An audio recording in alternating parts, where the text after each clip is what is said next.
Good day, class. In this lesson, we will tackle about SBM and principle of subsidiarity. So, have you know the word subsidiarity?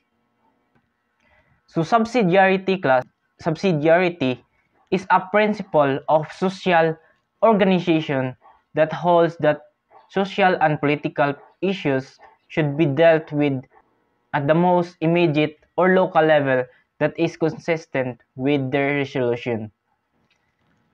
So, subsidiarity means nothing should be done at a higher level that can be done well or better at a lower level.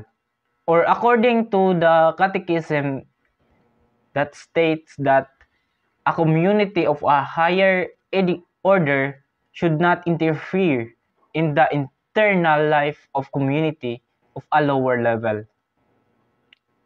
So it means that ang higher level nga authority will not interfere the lower level. Like for example,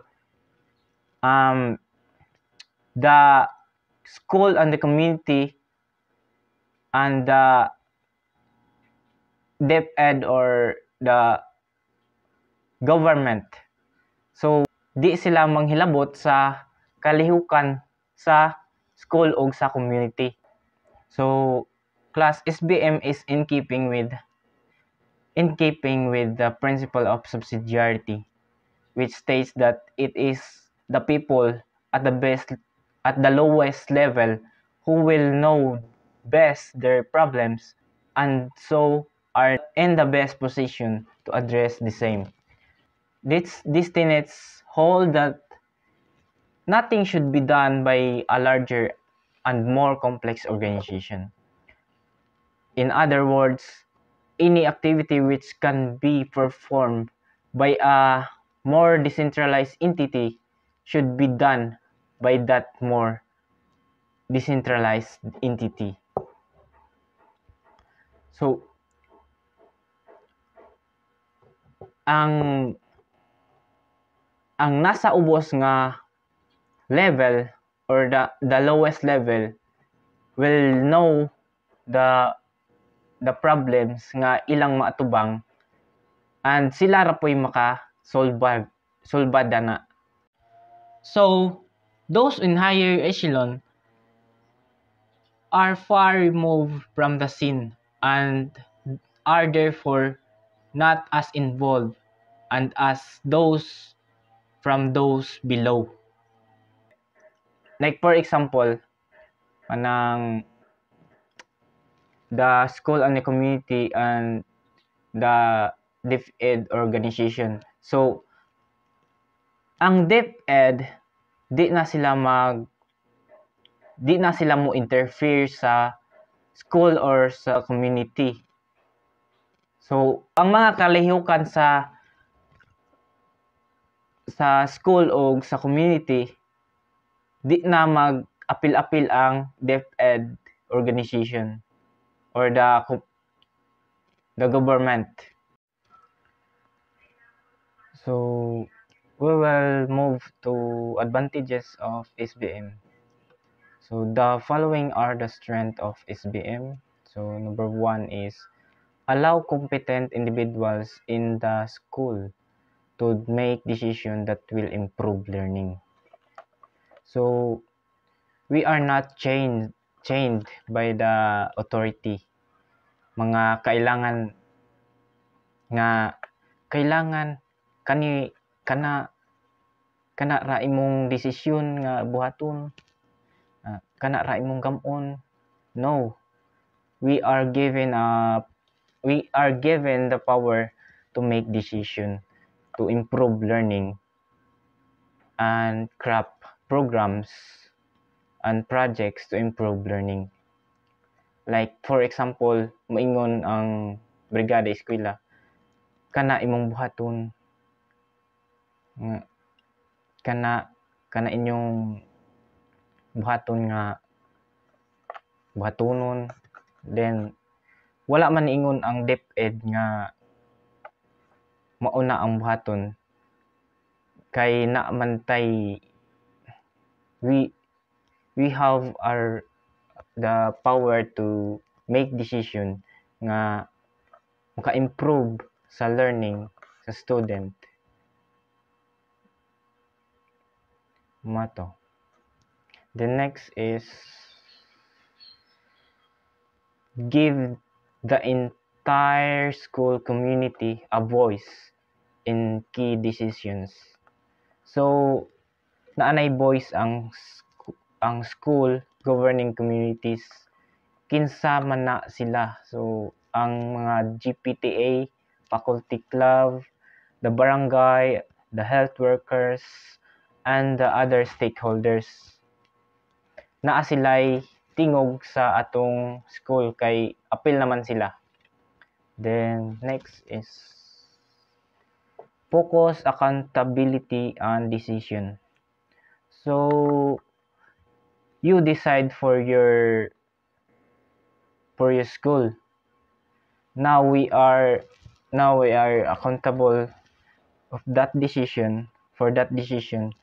So in this case, di ra ang school head ang nag-decide.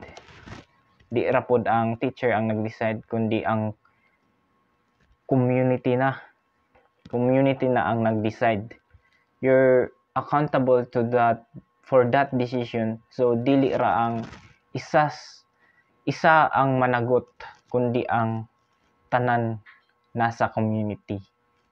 Mas okay na ang decision kay tanan na sa community ang nagtrabaho or naglihok to make a decision. So, number 4, lead greater creativity in the design programs. So, the more the merrier. So, the more the merrier. So, although na ay individual na creative leader and teacher, yes, na sila creativity, pero it's better nga daghan kay greater ang creativity nga mahimo. O daghan ang different ideas nga mahimo para sa programs na para sa bata, para sa school. So next is redirect resources to support the goals developed in each school. So mataga na og pundo ang lain-laing goals sa school to develop and improve its school. So mataga na siya og pundo. 6 is lead to realistic budgeting as parents and teacher become more aware of the school financial status, spending limitation, and the cost of its program. So ani makita nato kung asa nabutang or asa gamiton ang kwarta sa saktong kapadulngan sa kwarta o mabudget sa gastuon, like ang kwarta mabudget nga paggasto sa lain-laing mga goals and programs sa school. So the last one is number 7, improve morale of teachers and nurture new leadership at all levels. So ma-enhance ang job satisfaction and well-being sa teacher, and they will feel positive and engaged, and by that ma-motivate sila sa ilang work or trabaho, and also ma-develop ang ilang potential as a leader among teachers. Like for example, the school district address. Example is the school district addressed teachers and leadership development by implementing recognition program and providing professional development and mentorship opportunities, creating pathways for leadership, fostering collaboration, and celebrating successes.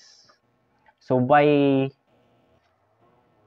recognition program, ma-motivate ang teachers, ma-improve ilang and moral and maka-nurture po sila sa ilang leadership at all levels.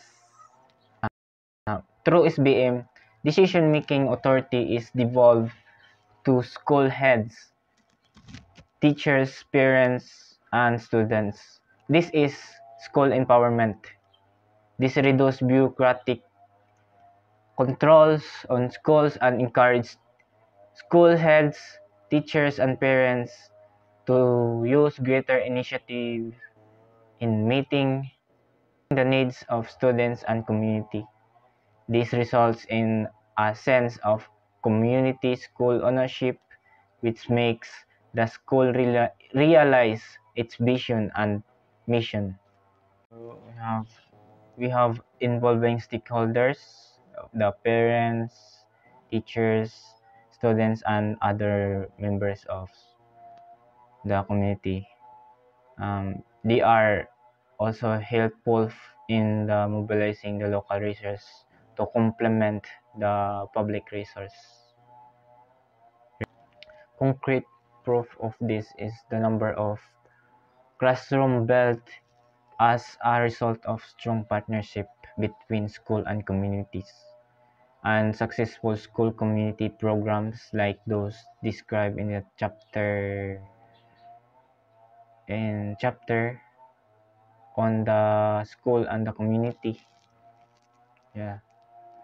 So in SBM, school takes responsibility to plan and implement their school improvement plans.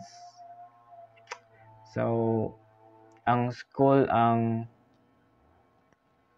responsible sa pag-implement or plan sa ilang school improvement plan or SIP.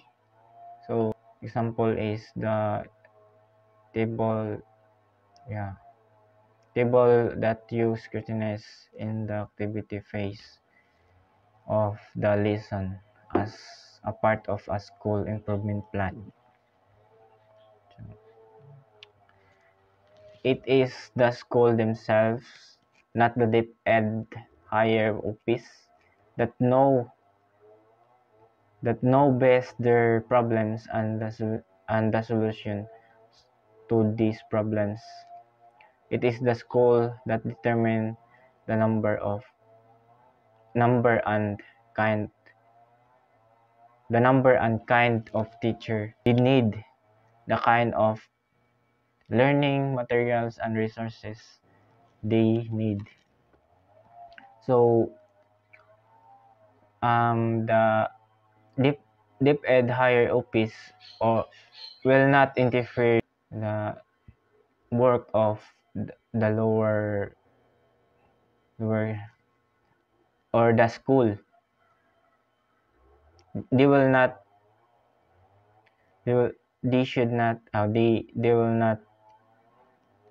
interfere the movement of school.